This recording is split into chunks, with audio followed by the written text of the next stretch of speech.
Анашым, асыл анам, есіл анам, ел жүріп есір кеймін, есім алам. Мен үшін сен суалтқан ақ сүтіңді ақтамасам, боп жүрмін несін адам. Қайырлы күн, қымбатты оқырмандар. Қыркүйек айының 3-ші жексенбісі Қазақстанда аналар күні болып белгіленген.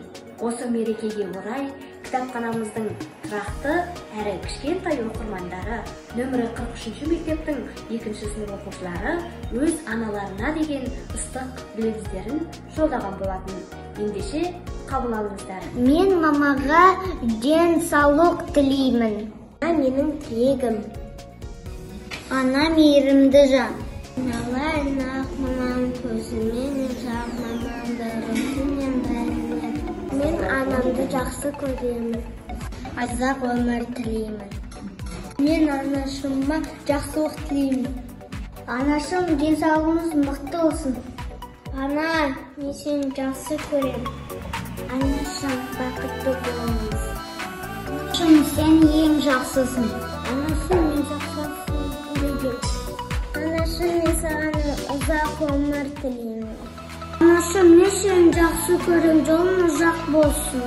Ана өмірдің гүлі. Аналарымыз аман болсын. Анашым, мен сені өте жақсы көремін. Анашым, бақытты болыңыз. Анашым, сұлу болыңыз. Ана қамқор жан. Анашым, сен сұлусың.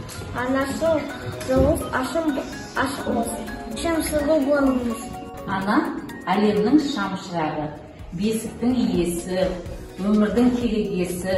Анаға қанша тілек, қанша мақтау, алғыс айтсақ та аз емес. Анамызға мол бақыт, қажымайтын қажырлы күш қуар, сонымен қатар әрине денсаулық тілейміз. Келе жатқан аналар мерекесі